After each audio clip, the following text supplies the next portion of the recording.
خب این قانون از سرش من به او مخالف بودم، زید هستم، زیرا این قانون خلاف دستورات الهی است، خلاف پیغمبر خدا را سنتش است، خلاف آزادی دین است. من خیلی افسوس میخورم که خطایی آموختن ممکن است، انگلیسی آموختن ممکن است، خوب فرانسوی آموختن ممکن است، روسی آموختن ممکن است. هر کدام تو میتونیم برای اون معلم فرانسوز و معلم خطایی گیریم، پول تیم ممکن است، اما مسلمان فرزندش قرآن تعلیم دادنش ممکن نیست.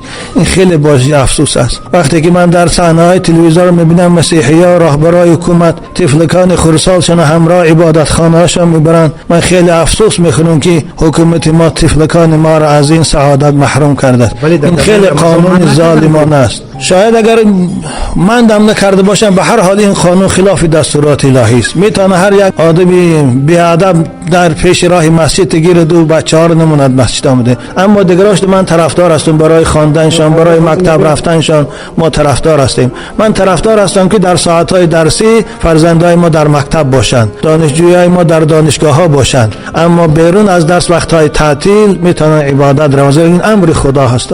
ولی حال شما باری مشاهده کردید که یگان کارمند امور نه در مسجد ما این مشاهده نشه، اما بسیار آدم شکایت کردن. حتی در مسجد من پیش چوقیچی شنیدم رئیس محله با پاسپورت بچه‌ها رو به مسجد مونده است. کدام بچه‌ای که از 18 سال پایان است از مسجد گردانده است، از 18 سال بالاش مسجد راه داده است. مسجد پیش اداره نسبالکان بود. حتی فتوا ها من کسی ریش یک آدم میتراشد به زور، اگر حکومت اسلام باشد برای این آدم ریش تراشیده کل دیت واجب می شود. من حکم ریش گویم، یک کس می ریش شما را به زور می تراشد، شریعت حکم او را چی می کند؟ در خلاصه هم هست. این فقه حنفی است، حضرت امام اعظم فقهش است، حضرت امام اعظم فتواش است. برای این شخص ریش تراش که او را در شریعت حلاق میگن کل دیت واجب می شود. دیت انسان 1000 تیلاش یا 1000 گوسفند است یا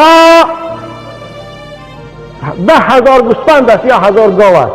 یک آدم کسی ناگهان کشد، فلاکت کشد در شریعت او در قصاص نیست، او دیت واجب می شود. باید که 10,000 تنگ است یا 1000 تیلاس یا که 1000 گاو پیشگاه خدا دست برس. ریشی کسی را تراشنگر گویا خون او را ریخت، گویا سری او را برید، بنابرای شریعت او را 10,000 تنگی باید جریمه شد در صاحبوش. امروز این حاکمه های ما تراشیدین ریش مسخره کردیان، گویا این در اسلام یک چیزی عادی نادرکار باشد. یا الله، اینا از خدا نمیترسیده باشد.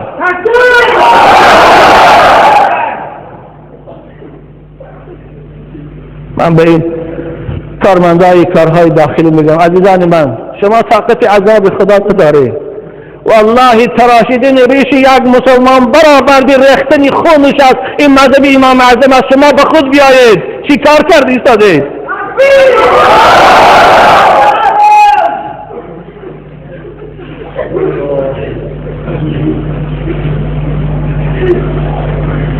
حتی حضرت امام اعظم رحمت الله علیه را پرسیدن که یک آدم میخواد که ریش تراشد حق داره به او جنگ کند؟ حضرت میگه حق داره به او حتی تا کشتن جنگ کند. و خلاصه از کتاب دیات است. اگر این شورای علمای ما علماهای با ناموس داشته باشند، این فقه حنفی، این قول امام اعظم است، بیارم به اونها نشان کیان. عزیز من، این ریشی مای تروریست نیست.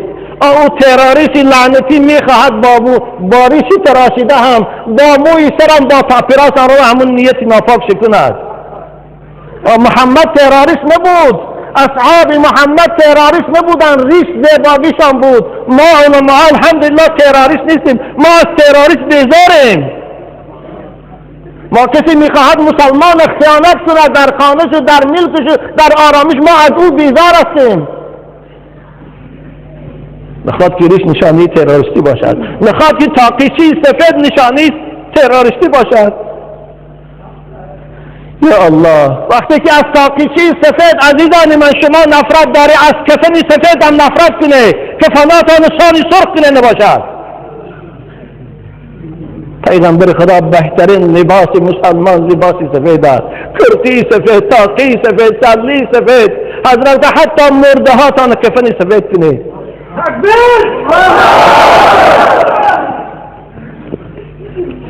تا چی روش ممکن نیست.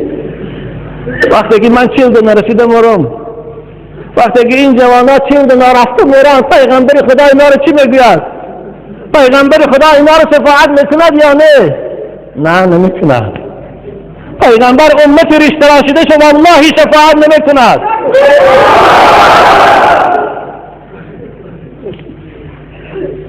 وقتی که تا 18 نماز نخواند، تا 18 مسجد نرود، تا 18 رفته دینگی بچه که 16 ساله رو من جنازه کردم مرد، و وای حالش چی بشه پیشگاه خدا ده؟ و یکی از عذاب خدا خلاص میکنه. همین کارهای داخلی رو کارگراش، همین نظارتچی های راه و عمل نشان نه نمیتونه خلاص کرده عزیزم. بنابراین ما رئیس جمهور احترام میکنیم. من رئیس جمهور شخصا خودم احترام میکنم. برای من حضرت قبلگاهی شنیده بودم که نسبت این کس شما خیلی با آداب و با احتیاط باشید. من تا آخر در این عهد حضرت قبلگاهی میستم، لیکن من باز به اعلان میکنم به همه فهمند، همه حکومتدارا باید فهمند که پیغمبر ما گفت است لا طاعت لمخلوق فی معصیت الخالق. اطاعت مخلوق هیچگاه جایز نیست. خواه رئیس عالی است، خواه جناب عالی است، خواه سرترار است، خواه سود است، وقتی که دارم او رو ما قبول نمیکنیم. ما قبول یکی من اگر سرم برم قبول نمیکنم. ما مسلمان هستیم، خون ما خون مسلمان است. ما هیچگاه ناآرامی جمهور کشور ما نمیخوایم. ما میخوایم جمهوری ما آرام باشد، تیز باشد، پیشرفته باشد. نخواد که همین مسجد ها آرامی جمهوری ما رو کلید کنند، نخواد که همین ریش آرامی جمهوری ما رو کلید کنند. آخر این تروریسم اول خود امریکا برآورد. والله همون القاعده بدبخت هوای خودش تربیت کرد به افغانستان هوا سرداد. در زمان شوروی نه القاعده بود نه تروریست بود نه تروریسم بود. اینها از کجا پیدا شدن این اصطلاحات؟ امروز حال معمول است. امروز وقتی که شب این آیه مبارکه رو میخواندم آب دیدم میریخت. به خدا من مراجعت کردم خدایا ما از دست من چیزی نمیداد. من همون دعای حضرت نوح به تو میکنم رب انی مغلوب فانتصر.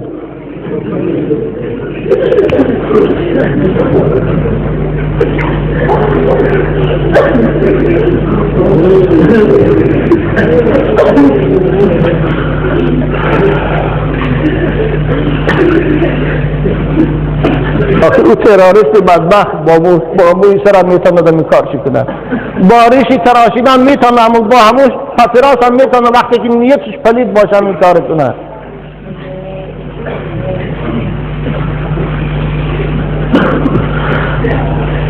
و به همه شما من خطاب میکنم بچه های عزیز، شما یگان کار جنایت دست نزنید، فقط صبر کنید.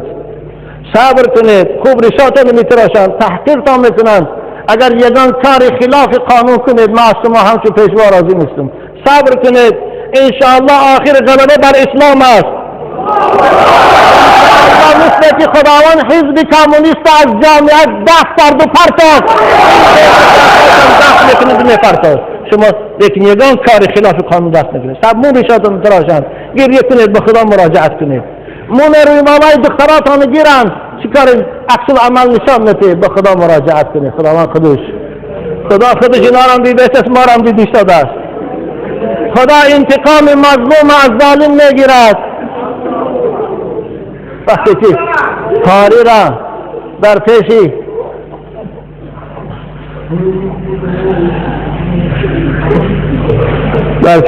چرچرتش تمیشه میبرست و میشوف بودن نخفن شاش مدرسان کاری نزد ما آمد گریه کرد. من دادر عزیز صبر کن، انشاءالله خدا خواه ثواب میگیری. یگان کاری دیگر دو دست نزن.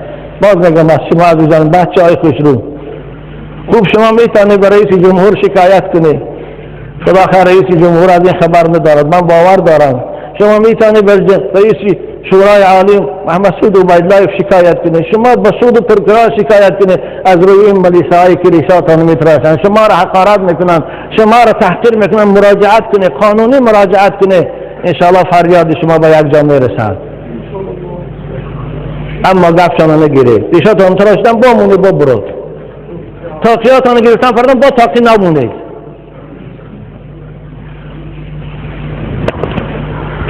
خوب این حکم اسلام است که ریش شخص می تراشه برابر به سرش بریدن است گناش بنابر کل دیت بر همون سرتراش واجب میشه سرتراشایی که ریشای مردم به